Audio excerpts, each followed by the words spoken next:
There's a kind of silence that settles after the wind screams through your life. Not the peaceful kind, but the kind that leaves behind splinters in your soul. That's where we meet Eloise McCarty, alone, holding on to a dying farm at the edge of nowhere, as the sky turns the color of ash. The dust storm didn't knock, it devoured. It came in a roar of wind and earth, swallowing the horizon in a choking wall of gray. You could barely tell where the sky ended and the land began. Eloise had no one left. No husband, no neighbors who still remembered her name, and no crops worth counting. Just her, a sagging porch, and the angry groan of wind dragging itself across a land that had already given up. Can you imagine that kind of loneliness? The kind that doesn't even echo anymore, just hums, low and constant, in the bones of your house. And yet, in the middle of all that, came a knock. Desperate, unexpected, unwelcome, but human. Strangers, cowboys, faces wrapped in scarves, voices ragged, eyes wild. 3 of them, lost in the storm, starving, half dead. The kind of knock that could mean danger or something worse. She had every reason to turn them away. But Eloise opened the door. And that, to me, is where the real story begins. Not with the storm, but with the choice to see people, still see them, even when you've got nothing left to give. I don't know about you, but I think that's one of the hardest things a person can do. Extend grace in a world that's already taken too much from you. And what's more powerful, she didn't offer them safety because she had plenty. She offered it because she remembered what it meant to be forgotten. There wasn't much food, just enough cornmeal, a little bacon fat, barely enough to make a skillet of cornbread and the weakest coffee you can imagine, but she shared it anyway. No words of welcome, no grand speeches, just a seat at the table. Just warmth when the world outside was cold and cruel. I remember once, back in a winter that nearly broke me, someone did something similar for me. A stranger who barely knew me covered my groceries when my card declined. No questions, no judgment, just kindness. And you never forget that. That night, as the wind howled and the dust found every crack in the walls, Eloise lay awake. Too full, and yet too empty, all at once. She'd fed strangers with food she didn't have, given shelter when no one had ever offered it to her. And something had shifted, not just in the air, but inside her. Maybe you felt that too. That moment when something small, a knock, a look, a hand on your shoulder, changes everything. You don't know yet if it's the start of salvation or another kind of storm. But you feel it. Something moving. Like the earth itself holding its breath. That's what this story is about. Not survival, not just hardship, but what we choose to hold on to when everything else is stripped away. And how sometimes the quietest acts of compassion leave the loudest echoes. It was the kind of night where the wind didn't just blow, it howled, low and broken like something wounded dragging itself across the plains. The kind of sound that makes your heart clench before you even understand why. Eloise McCarty stood on her porch, one hand gripping the splintered post, skirts flapping around her legs like flags in retreat. The dust storm had already swallowed the horizon. The sun was gone, turned to ash behind a rolling wall of gray. The cattle were restless, crying out in voices that sounded too human. She had no one left, no husband, no family, no neighbors within shouting distance who'd still care enough to answer. Just her, a decaying farmhouse, and a stretch of land that seemed more like an enemy than a home. And then came the knock, faint at first, barely audible over the storm, then another, louder, urgent. I wonder, what would you do? Out there, alone, with a shotgun behind the door and a heart that's already carried too much. 3 cowboys appeared out of the dust, faces wrapped in scarves, hats pulled low. Strangers, men shaped by the wind and worn by the road. One limped, one looked barely upright. The third didn't speak at all, just stared with pale, unreadable eyes. They didn't look like trouble, but they didn't look safe either. And yet, Eloise opened the door. That moment has stuck with me. Not because it was loud or dramatic, but because it was human, raw, quiet.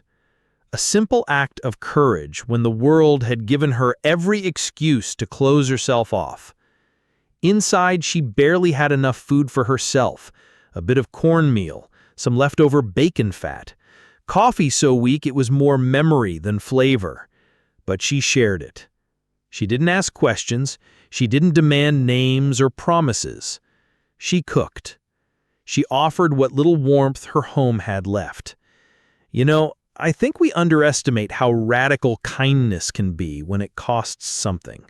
It's easy to be generous when your cupboards are full, but when you're scraping together cornbread from the bottom of the barrel and you still offer a slice, that's a different kind of grace. One of the men thanked her softly before curling up near the hearth. Another simply nodded, too tired to speak, but it was the silent one, Calder, who stood apart. Didn't eat until she gave him a nod. Didn't sit until she offered a blanket. There was something about him, not just the scar across his cheek, but the way he watched her, like he recognized a pain he'd carried too. That night, as the storm raged and the walls groaned, Eloise lay in bed, with the house too full, and yet somehow more empty than ever. She'd let in strangers, fed them with food she didn't have, and something inside her shifted. She didn't know what it meant yet, whether it was salvation or another heartbreak waiting to happen, but somehow it felt like the beginning of something. And beginnings in a place like that were rare. There was something about the third man that made Eloise pause. While the others had spoken, softly, gratefully, voices cracked from dust and distance, he remained still, silent. A tall figure with a scar that ran from the corner of his brow to the edge of his cheek, like a story someone had tried to forget but couldn't quite erase. He didn't sit, didn't even step too far into the room, just stood near the doorway, boots planted firm, eyes pale and unreadable, watching. Not with suspicion, but with a kind of stillness that felt ancient, heavy, like he carried weight that had nothing to do with the storm outside. Eloise couldn't explain it, not even to herself, but something in his presence unsettled her more than the others, and not because he looked dangerous, but because he looked familiar, not in the literal sense, but in the way certain kinds of grief or solitude recognize each other, even across a room. Maybe you felt that too. Maybe you've met someone on a bus, in a waiting room, in a hospital hallway, and without exchanging a word, you knew. They had seen loss. They'd been broken and rebuilt, crooked but standing. That's what this man felt like. His name, she'd later learn, was Calder, but in that moment he was just a shadow with quiet eyes and calloused hands, standing in a house that had forgotten the sound of company. When the food was ready, rough cornbread and near-clear coffee, all she could offer, Eloise noticed how the other 2 men dug in, murmuring thanks like prayers. Calder waited, didn't move until she gave him a small nod. Then, slowly, he took a piece of bread, broke it with deliberate fingers, and ate like the act itself was sacred. No words passed between them. None were needed. Later, as the fire cracked low and the wind clawed at the windows, the men drifted into sleep, grateful just to have a floor beneath them. Calder didn't follow. He stood by the hearth, staring into the flames, like someone looking for something they'd lost a long time ago. Eloise watched him for a long moment, then pulled a worn blanket from a cedar chest. She walked over, set it gently at the edge of the table, not too close, not too far, and simply said, "For you." He didn't speak, didn't thank her, just tilted his head slightly, a small nod that somehow carried more weight than any sentence. When she turned away, she heard the soft rustle of the blanket being lifted. That moment, it stayed with her. Because sometimes kindness doesn't need to be loud. Sometimes the most meaningful exchanges come wrapped in silence. A look, a nod, the way someone waits for permission to sit, the way someone chooses not to intrude. In Calder, he was full of that kind of silence, the kind that doesn't demand anything but somehow offers more than it takes. That night, as she lay in bed listening to the storm, Eloise realized something had changed. Not in a dramatic way, but in the quiet way a crack forms in stone. Small, almost invisible, but deep enough to let something new begin. The morning after the storm felt different. Not quieter, just heavier. The kind of heavy that settles in your bones when something shifts and you're not sure what it means yet. Eloise woke up to the smell of dust and a silence that wasn't quite empty. The two talkative cowboys were gone. They'd folded their bedrolls neatly, left a small stack of coins near the hearth. Payment, maybe, or gratitude they didn't have words for. She stood there for a moment, staring at the coins, her calloused fingers brushing over their cold surface. Even the glint of metal felt foreign in a house where everything had grown dull with time. Only Calder remained. She found him by the window, tall and quiet, outlined by the weak morning light. His hat was low over his brow, but she could see the tension in his jaw, the way his hand flexed like he was bracing for something. A goodbye, maybe. A fight. Or just the weight of being a man with nowhere else to go. "I've got coffee," she said, her voice barely louder than the floor creaking beneath her feet. "It's cold, but you're welcome to it." He turned slightly, nodded once, then took the cup with a murmur that might have been thank you or might have been silence, pretending to speak. "You know, I've always believed there's something powerful about people who don't say much but show up anyway. I remember this old neighbor when I was younger, lost his wife early, never talked much, but every time it snowed, he'd clear our walkway before we woke up. No note, no noise, just presence. And somehow that meant more than any words could have. That's how Calder was. He didn't say he was staying. He didn't make promises, but he helped. Fixed the broken fence, hauled water from the well, quiet as a shadow, steady as a stone. They worked side by side, the way people do when words would only get in the way. He didn't ask about her past. She didn't pry into his, but something took root between them, like the way two trees grow near enough that their roots tangle underground without anyone noticing. At night, they sat by the hearth again. Weak coffee and tin mugs, fire popping gently. Eloise found herself talking, just a little, about the land, about her husband, about the stubbornness it took to stay when everyone else said she should have gone. Calder listened, not with sympathy, not with advice, just listened. Really listened. "You ain't foolish," he said one night, rough voice breaking the silence. "You're standing. That's more than most. And in that moment, those few words, plain and without decoration, meant more than any long sermon or comfort ever could. Because when you've spent enough time being invisible, being seen, truly seen, is everything. He didn't sleep in her bed, didn't ask, didn't cross that line, but Eloise felt something warm building in the quiet between them. Something fragile, but real, like a spark under ash. She didn't know what would come next, didn't know if he'd leave. But for the first time in a long, long while, the house didn't feel like it was full of ghosts anymore. It felt like someone might stay. There's a quiet kind of closeness that doesn't come from shared laughter or long conversations. It comes from sitting in the same silence, carrying different griefs that somehow recognize each other. That's the space Eloise and Calder slowly, almost unknowingly, began to share. They didn't fall in love the way books say you're supposed to. There was no grand gesture, no dramatic music playing behind a stolen kiss. No, it was subtler than that, slower, like two broken pieces gently shifting until they fit.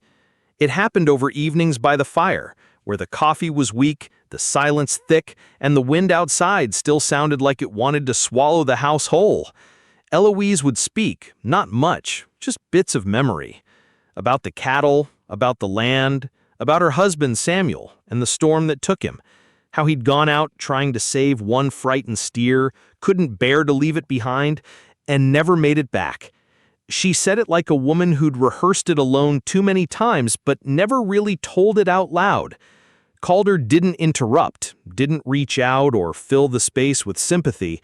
He just set down the piece of wood he'd been carving, leaned forward, and gave her his full attention. "You ain't foolish," he said finally, his voice low and gravelly like the words had to fight their way out. "You're standing. That's more than most." And that, right there, that's when something shifted. Because when you've been blamed for surviving, when the world has whispered that your endurance is shameful instead of brave, hearing someone say you're still here, and that's enough, it lands differently. I think about that sometimes. How many of us carry invisible wounds from just trying to live through hard things? How often we look in the mirror and wonder if maybe we should have broken, just so the world would understand our pain. But Calder didn't ask her to justify surviving. He honored it. Later that night, Eloise lay in bed staring at the ceiling, wind brushing against the windows like an old regret. And somewhere inside her, beneath the grief, beneath the weariness, something stirred. Not joy, not yet, but maybe the shape of it. She didn't know Calder's full story, but she saw it in the way his eyes pulled away when she asked too much, in the way he flinched at sudden sounds, in the way he never quite let his shoulders drop, even by the fire. Something had happened to him, too, something that branded him without leaving a mark people cared to see. He never said the word innocent, never told her what he'd been blamed for, but Eloise didn't press. Sometimes you don't need the details. Sometimes just knowing someone else has carried guilt that wasn't theirs is enough. They didn't hold hands, they didn't speak of love, but they shared space and silence and scars. And in a place like that, where the land itself seemed to judge you, finding someone who simply said, "You're not crazy for standing," that meant everything. It was near sundown when she heard it, that low rumble off in the distance. Not thunder, not wind. It was heavier, rhythmic, like hooves. Eloise stepped onto the porch, dish towel still in hand, heart caught between hope and dread. Dust curled along the horizon, but through it, shapes began to emerge. Riders, dozens of them. Horses lean but steady, men cloaked in dust and silence. And at the front, riding like he belonged there, not as a visitor, but as someone returning home, was Calder. She didn't move at first, just stood there, frozen, watching the scene unfold like something pulled from a dream she hadn't dared let herself have. But this wasn't fantasy. They weren't raiders. They weren't passing through. They came bearing supplies, bundles slung across saddles, barrels of water, sacks of flour, crates of nails and tools, food, lumber, hope. They brought exactly what her land had lost, and none of them asked for thanks. Calder dismounted without a word, stepped forward and placed a heavy burlap sack at her feet, flour by the smell of it, then met her eyes with that same quiet gravity. She managed to whisper, "Why?" He looked at her for a long moment before answering. "Storm took from you," he said, voice rough. "We aim to give back." No speech, no explanation, just that. And in that single sentence was something I think we all crave, but rarely receive, a kindness that doesn't expect a repayment. The yard filled with motion, hammers clanging, boots thudding, men laughing softly as they worked. They repaired her fences, reinforced the barn, patched holes in the roof. The rhythm of it all felt like a song the land had forgotten how to sing. And Eloise moved among them, unsure whether to cry or breathe or collapse under the weight of it. These men, weathered, scarred, quiet, had come back because, during the worst night of their lives, she'd left the door open. That was it. No sermon, no savior complex, just a skillet of cornbread, a weak cup of coffee, and a place to sleep. I think about that a lot, how often we underestimate the impact of a simple act, how sometimes the most extraordinary consequences come from the smallest choices, choosing to see someone when the world tells you to look away. And now the house that had once echoed with emptiness felt alive, not loud, just full of motion, full of men who'd once been forgotten now choosing to remember her, not because they had to, but because they wanted to. Calder didn't say much as he oversaw the work. He didn't need to. His presence was steady, like always. And Eloise, well, she didn't try to explain what it meant to her. She just brought water, shared what little was left in her pantry, and later, when that ran out, some of the riders brought food from their own saddlebags. It was a community born not of convenience, but of choice. And that, to me, is the quiet beauty of this part of the story, that in a world so quick to turn its back, sometimes one open door is enough to turn strangers into kin. Not because it's easy, but because it's right. It started small, just a look, a pause that lasted a beat too long at the general store, a smile that didn't quite reach the eyes. But you know how it goes. When a place is tight-knit and bitter underneath, silence can be as loud as any accusation. Mrs. Hartley came first. The preacher's wife, all buttoned up in sugar-laced concern, stepped down from her wagon like she was arriving for tea. Her voice was sweet, but her eyes were sharp. "We were all praying for you, dear," she said, glancing too obviously at the fixed-up porch, the restacked supplies. "Some feared you'd turned away from the Lord, seeking help from wandering menfolk and all." It wasn't a question. It was a warning wrapped in scripture and manners. And Eloise? She just stood there, shoulders square, eyes steady. "I did what was right," she said. Nothing more, nothing less. But that's not what people want from women like her. See, in towns like that, small, weathered by storms and stitched together by old grudges, compassion has rules.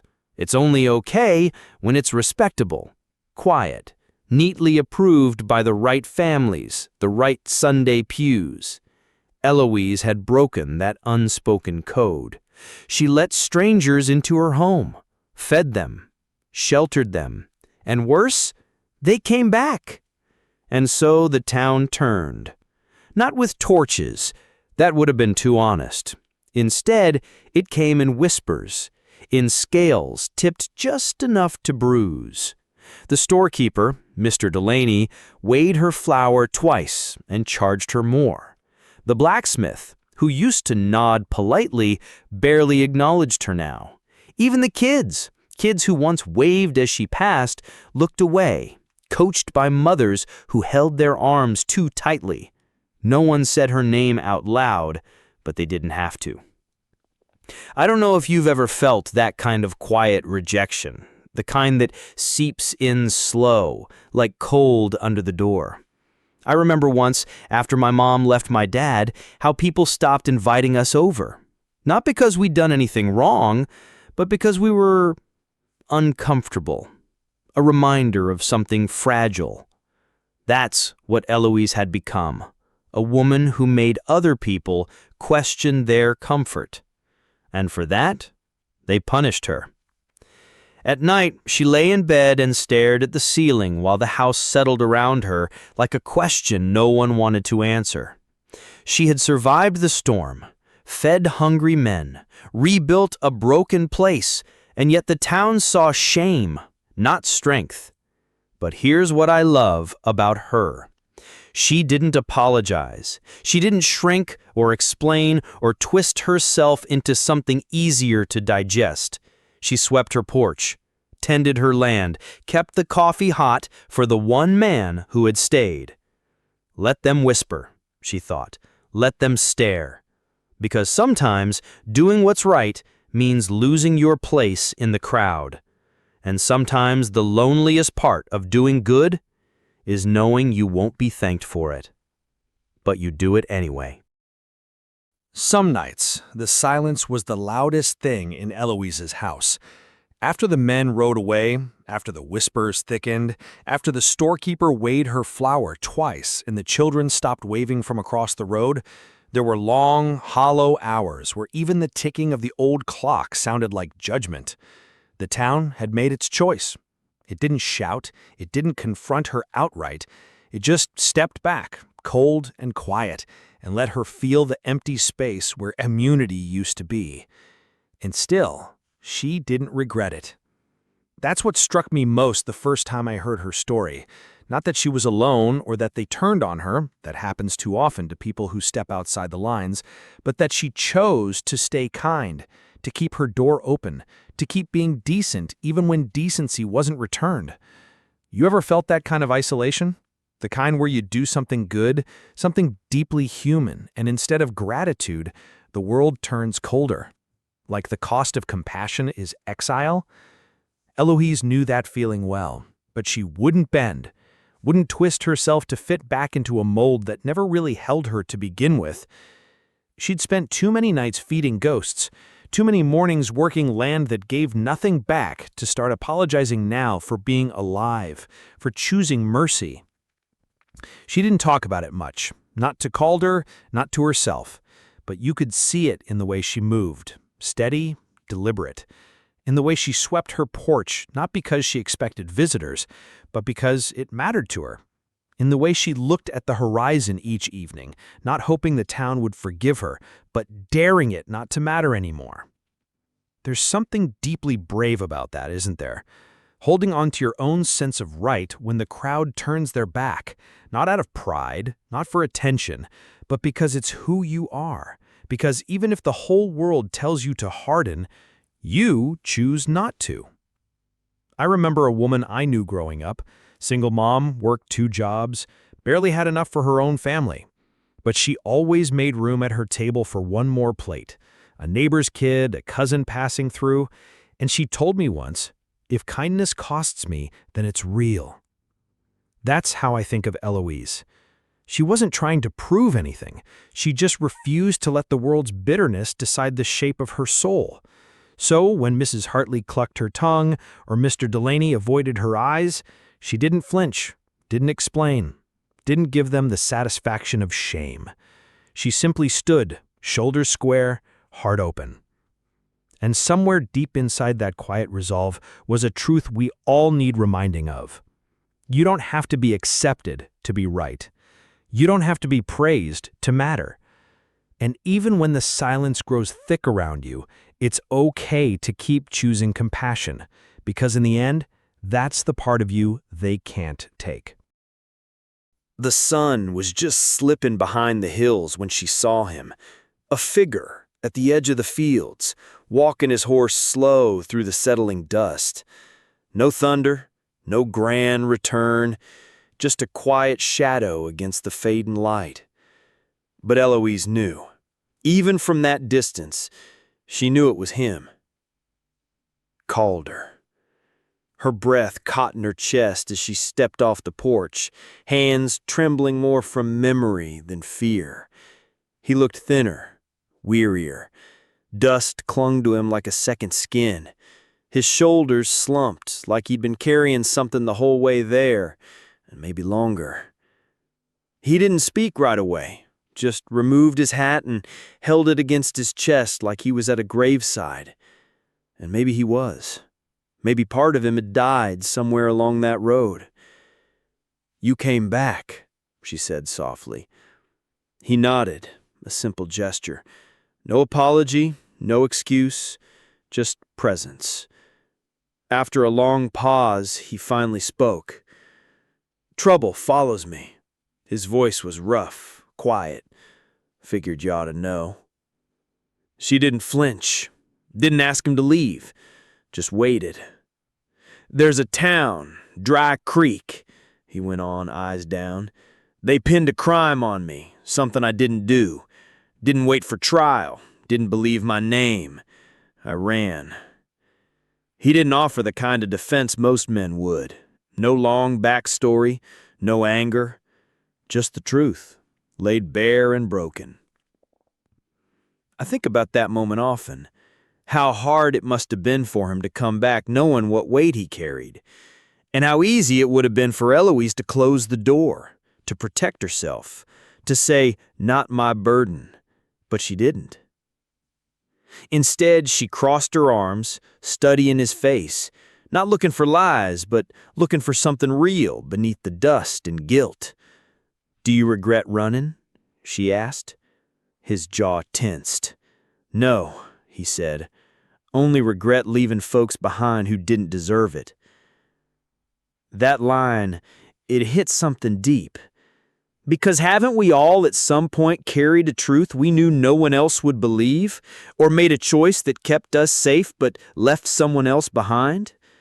Eloise looked at him, at the man who had stayed when the storm came, who'd brought back hope without asking for anything in return. And she saw not a criminal, but a man worn down by a world that doesn't always care about what's true.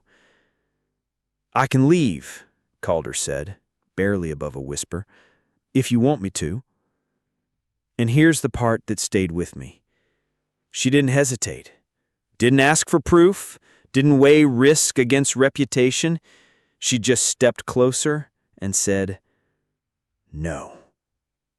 One word. That's all. Because sometimes trust isn't about paperwork or records. Sometimes it's about the way someone listens, the way they don't walk away when things get hard, the way they carry silence like it's sacred. She didn't know what would happen next. Maybe trouble really was coming. Maybe the town would turn uglier. But in that moment, Eloise made a choice, not out of naivety, but out of strength. She didn't choose safety. She chose him. Evenings came softer now. The wind still pushed through the dry grass. The house still creaked like it was remembering things it didn't want to. But something had shifted, something you couldn't name unless you'd lived through silence long enough to feel it. Eloise and Calder didn't talk much. They didn't need to. Their conversations were stitched together by glances, shared work, and the sound of boots on dusty wood. And every now and then, when the fire burned low, their griefs would rise just enough to brush the surface. Never too loud, never asking for pity, just there. He told her one night about his brother, about the drought that swallowed their land whole and the sheriff who picked him as a scapegoat when tempers turned ugly. About running not because he was guilty, but because sometimes justice takes the wrong road and doesn't look back. She didn't say anything at first, just reached over and handed him her coffee mug, still warm. Not as comfort exactly, but as understanding, like saying, "Yeah, I know what it's like to be blamed for surviving." And she did. Her husband had died saving cattle that couldn't be saved. People said she should have followed him into town, left the farm behind. Said she was stubborn, foolish, selfish for staying. But grief doesn't follow logic, and sometimes holding on to the last thing that mattered feels like the only way to keep breathing. The thing between Eloise and Calder wasn't romance, not in the way stories usually tell it. It was something older, wiser, a kind of knowing that came from loss, how it hollows you, and how in the hollow something else can take root if you let it.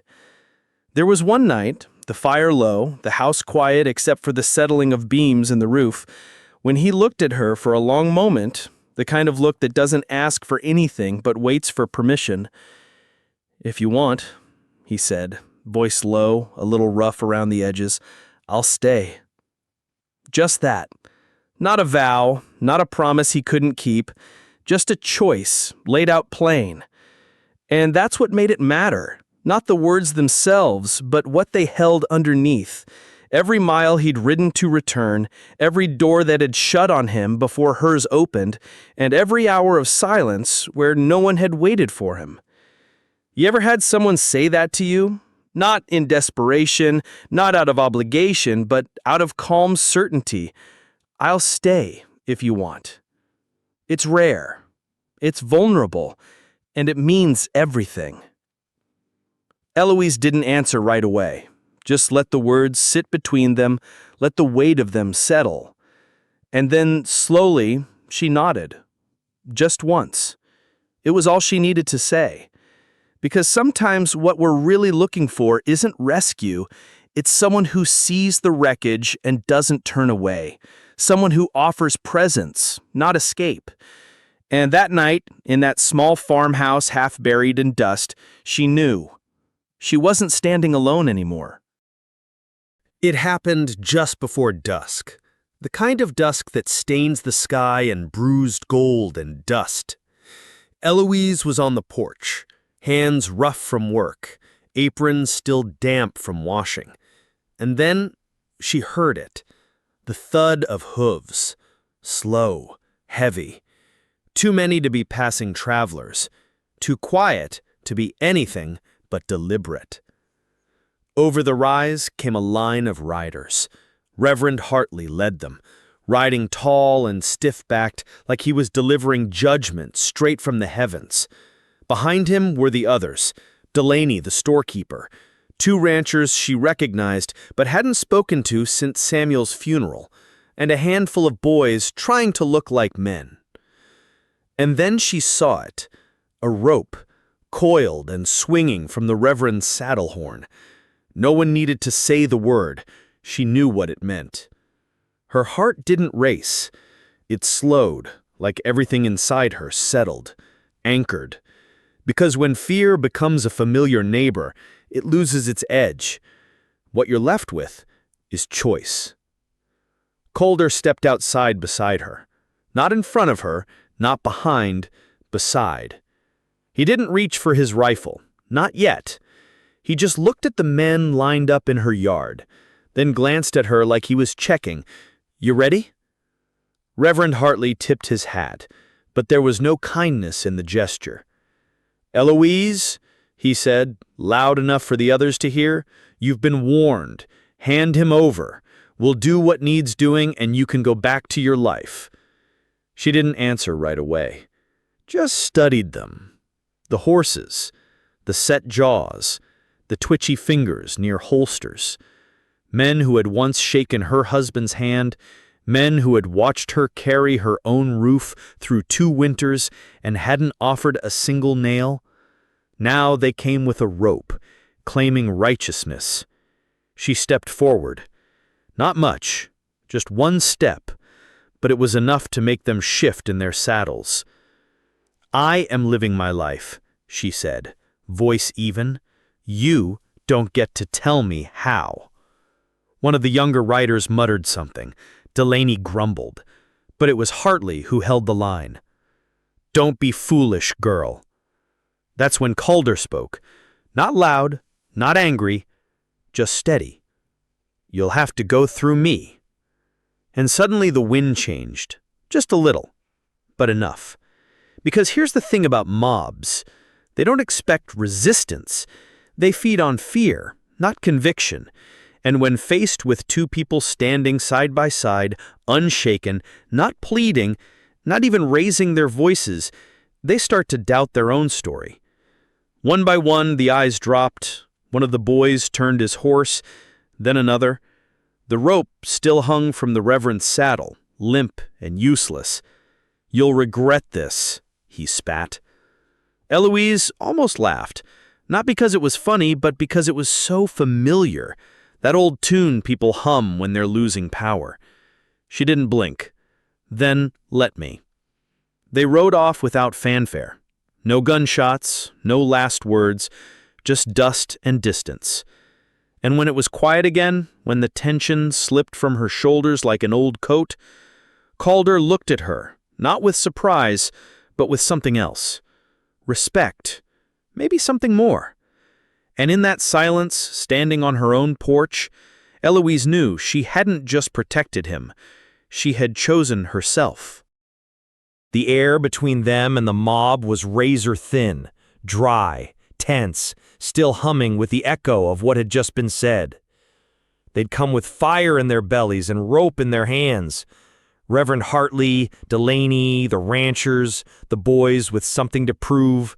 They thought it would be easy, that she'd step aside, that Calder would fold, that a house built by a widowed woman couldn't possibly stand firm against the weight of a town's anger. But Eloise didn't move. Neither did Calder. They stood shoulder to shoulder on the porch, not hiding behind anything, just standing. And sometimes that's more defiant than shouting ever could be. Reverend Hartley tightened his grip on the reins, the rope swaying at his side like a question nobody wanted to ask out loud. "You're making a mistake," he said, voice coated in righteousness but trembling at the edges. Still, no one moved. I think about that moment often. Not because it was loud, but because it wasn't. There's a kind of courage that doesn't roar. It just refuses to step back. And then Calder spoke. Quiet, clear, final. "You'll have to go through me." 6 words. That was it. But they hit like a hammer. And that's the thing. Mobs are built on momentum, not conviction. The moment someone stops running, the whole machine stutters. And when someone stands, especially with calm in their voice, it forces people to reckon with what they're really doing. You ever seen a bully get caught off guard? That flicker of doubt, like they suddenly remember they're human too? That's what happened right there in the dust. Delaney shifted in his saddle. One of the younger men lowered his eyes. Another turned his horse just slightly, like maybe this wasn't what he signed up for. Because what do you do with a woman who won't be cowed and a man who won't run? What do you do when the justice you came demanding looks more like fear, and the defiance you thought was foolish looks an awful lot like integrity? They said nothing else. No threats, no sermons, and one by one they peeled away. Dust rising behind them, shame hiding in their silence. Hartley was the last to turn. He didn't speak, didn't look back. And when the sound of hooves finally faded, Eloise exhaled, slow and shaky, like her body had been holding its breath for years. Calder glanced at her, not to ask if she was okay, just to see her, really see her. The woman who didn't flinch when the world tried to scare her into silence. And in that quiet, something passed between them. Not relief, not triumph, something older, something like truth. They didn't win anything that day. No medals, no apologies, but they didn't lose themselves either. And sometimes, that's everything. They didn't cheer. There were no raised fists, no loud proclamations of victory, just the sound of hooves pulling away, one by one. First, the youngest rider turned, then another. Then Delaney shifted in his saddle, gave Eloise one last look, half shame, half something harder to name, and clicked his horse into motion. Reverend Hartley was the last to leave, rope still coiled at his side, words caught somewhere in his throat, never spoken. And just like that, they were gone. No one had to raise a gun. No one had to fire a shot. Because what Calder and Eloise stood on that porch and showed them was stronger than any weapon. It was the kind of stillness that doesn't break under pressure, the kind of defiance that doesn't need noise to be felt. You ever see someone stand so calm, so rooted, that it makes other people second-guess their own certainty? That's what happened there. That mob didn't retreat because they were outnumbered. They weren't. They retreated because they saw two people, weathered, scarred, tired, but unshakable. And in that moment, they couldn't pretend it was justice they were after anymore. They saw what they'd become. And let me tell you something. There's nothing more disarming than standing in the truth while someone else hides behind fear. Eloise didn't look triumphant as the dust settled. She looked steady, like someone who had decided once and for all who she was and refused to apologize for it. Calder stayed quiet, eyes still watching the ridge until the last rider was gone from view. Then, slowly, he looked at her. Not asking anything, not needing to, because the answer was already there. They'd made it through, together. I remember watching my own mother years ago face down a room full of people who said she should have kept quiet. She didn't shout, she didn't cry. She just stood, held her ground. And afterwards, when everyone left and the door closed behind them, she let out the breath she'd been holding and said, "They didn't take anything I wasn't willing to give." That's what this felt like. A quiet victory. Not the kind they'll write songs about, but the kind that lingers. The kind that roots itself into the ground beneath your feet and says, you belong here, no matter who tries to push you out. And maybe that's what real strength looks like. Not forcing your will onto others, but standing so firmly in your own that they no longer can. That night, Eloise didn't celebrate. She didn't gloat. She made coffee, sat on the porch next to Calder. The wind had settled. The stars came out, slow and honest. They didn't need words, because when you stand side by side and the world decides not to break you, sometimes silence is the loudest kind of victory there is. The days that followed felt quieter, but not in the hollow way they used to. It was a different kind of quiet now. The kind that settles in when something broken has started to mend. Eloise and Calder didn't talk much, but then they never really needed to. Their mornings began with coffee, 2 mugs now, poured without asking. One placed on the table before the other had even sat down. They worked the land side by side, boots leaving shared tracks in the dust. He mended fence posts, she coaxed life from the stubborn earth. Neither asked for more than what the other gave freely. And maybe that's what real partnership looks like. Not constant talk or declarations, but the steady rhythm of being present, day after day. Knowing someone will be there when the sun comes up and still there when it sets. I think about that sometimes, how we're taught to measure love in big gestures, in fireworks, in perfect words. But out here, love didn't sound like poetry. It sounded like the creak of a saddle early in the morning, the click of a coffee cup set down gently, the rustle of a blanket pulled over tired shoulders. One night, as the wind hummed low through the fields and the stars spilled across the sky like spilled salt, they sat on the porch without speaking, just listening, just being. Eloise glanced over, caught Calder watching her, not with intensity, but with a kind of ease, like he wasn't trying to figure her out anymore, like he already had. And she didn't look away. They didn't call it anything, didn't try to define what had grown between them, but every evening when he reached for her hand without a word, and every time she handed him his coat before he asked, you could see it. You could feel it. That's the thing about certain kinds of connection. They don't need to be spoken aloud to be real. They just settle into the spaces where fear used to live, where loneliness used to echo. And slowly, they plant something deeper. Maybe you felt that too, when someone shows up not to rescue you, but to stand beside you.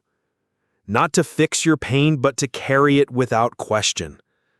That's what this was. Eloise still had hard days. The wind still came, the soil still fought her, but she didn't carry it alone anymore. Calder's presence was like a steady hand at her back, not pushing, not pulling, just reminding her, you don't have to do this by yourself. Hope didn't come to them in a wave. It came in small, daily moments. A fence mended, a seed sprouting, a laugh that escaped without warning. And in that slow, stubborn way, the way only real hope ever grows, it took root. Not loud, not fast, but sure. And this time, it stayed. Spring didn't arrive with fanfare that year. It crept in slow, like a secret whispered across the fields, the kind of season that didn't demand attention, just offered it, gently, quietly. One morning, Eloise stepped outside and saw it, the faintest green pushing up through the dust-packed soil. Just a few tender shoots, barely taller than her bootlaces, but they were alive. And after everything, that was enough. The storm was long gone, but its memory still clung to the land like smoke after fire. Fences had been rebuilt, roof patched, tools cleaned and rehung. Calder's coat still hung on the back of the kitchen chair, like it had always belonged there. Nothing was perfect, but everything was growing, including them. The town hadn't warmed. That much stayed the same. Mrs. Hartley still passed by without a glance. The storekeeper still weighed her flour twice. But their silence didn't sting like it used to. Maybe because Eloise no longer needed their approval to feel whole. Maybe because the house that once echoed with loneliness now carried a softer sound. Calder humming low while he worked, boots scraping against the porch, spoons clinking gently in shared mugs. You ever notice how healing doesn't always come with celebration?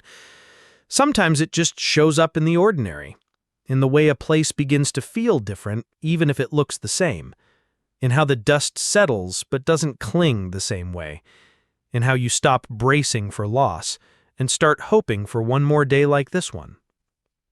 I remember my grandfather once told me, after a year when we lost too much and spoke too little, you'll know things are shifting when you look up and realize the sky feels wider. At the time, I didn't understand what he meant. Now I do. Eloise started planting again, not because she believed it would all work out, but because she could. Because the hands that once only buried loss now had the chance to sow something new. Calder didn't say much about it, but he was there, every morning, holding the gate open, fetching water, fixing what needed fixing without needing to be asked.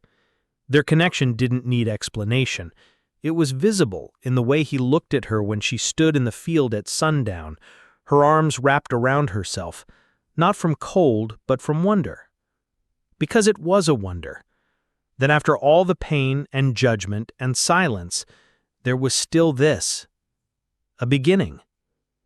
Not the clean slate kind, not the fairy tale kind, the kind where scars remain, but they don't ache as much anymore. The kind where love doesn't rush in, it settles in, soft and patient. And maybe that's what hope really is. Not loud or dramatic, just possible. Something green growing where nothing should have grown. A quiet breath drawn in a house that used to feel like a tomb. A man who stays. A woman who dares to plant anyway. Spring had come, and this time, she didn't face it alone. Some truths don't need to be spoken loudly to be real. They arrive gently, like sunlight at dawn, quiet, sure, and impossible to ignore. It was late spring by then, the kind of late spring where the air smells like earth waking up, and every breeze carries a softness you almost forgot existed. Eloise was out by the water pump, sleeves rolled up, a quiet rhythm in her arms.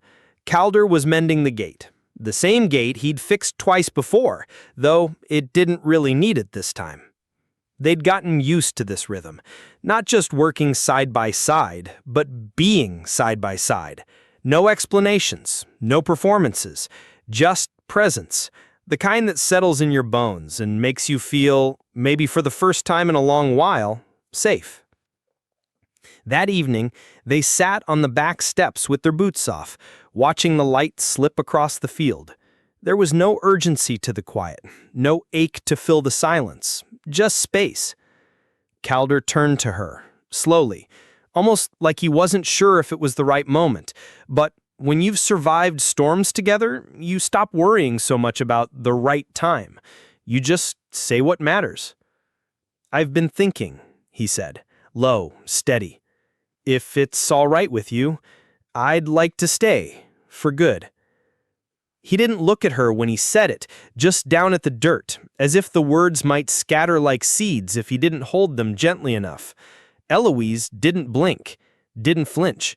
She watched the sun dip behind the cottonwoods, then turned her face toward him. Her voice was soft, almost like breath. "You already are," she said. "You've been home for a while now." That was it. No grand declarations, no sweeping music, just 6 words that wrapped around everything they'd built together, slowly, quietly, deliberately. I don't know about you, but I think the strongest kind of love isn't the one that burns fast and loud. It's the one that survives long silences, the one that carries water and hammers nails and pulls weeds in the heat without being asked. The kind that shows up again and again until showing up becomes a promise in itself. There were still scars between them, wounds that didn't quite heal smooth, but they didn't pretend otherwise. They didn't need to. What mattered was that neither of them had run, neither had turned away. And now, on the porch steps of a house once nearly swallowed by dust and silence, they sat together, bare feet against warm wood, shoulders nearly touching, hearts fully seen. The town still had its opinions, the fields still had their demands, but here, in this quiet pocket of land carved out by survival and grace, love had rooted itself deep. Not loud, not flashy, just real. And maybe in the end, that's the only kind of love that lasts. You don't always need a reason to show compassion. And when you do, when you open your door or your hand or your heart to someone who may not deserve it or who simply needs it, it won't always come without a cost. But sometimes it comes with a reward you never expected. That's what this story reminds me of. Eloise didn't help Calder because she thought it would make her a better person. She wasn't looking to prove anything, no audience, no applause. Just a knock at the door and a moment of choice. And she chose kindness. Not the soft, sentimental kind, but the kind that risks something. The kind that says, "I see your pain and I won't turn away." It cost her. She lost the last few scraps of goodwill the town still offered. She faced silence where there used to be nods, sharp eyes where there used to be small talk. She didn't fight back with anger. She just kept standing, kept working, kept believing in her quiet way that kindness didn't have to be justified to be right. And Calder, he didn't pay her back with promises. He stayed. He fixed what he could. He helped, slowly, silently, day after day. And in that rhythm, something started to grow between them. Not fireworks, not vows, but something real. I think about how often we're told love needs to be shouted, proved, performed. But some of the deepest love I've ever witnessed, between people who've lost, who've hurt, who've healed, was nearly invisible to anyone not looking closely. A mug refilled without asking, a touch to the shoulder in passing, a glance across a quiet room that says, "You're not alone." Love doesn't always need to be loud. It just needs to be chosen. Every day, in the small ways that add up to something unshakable. And maybe the most beautiful part of this whole story is what happened beneath the surface. After everything, after the dust storms and the judgment and the fear, hope still found a way to take root.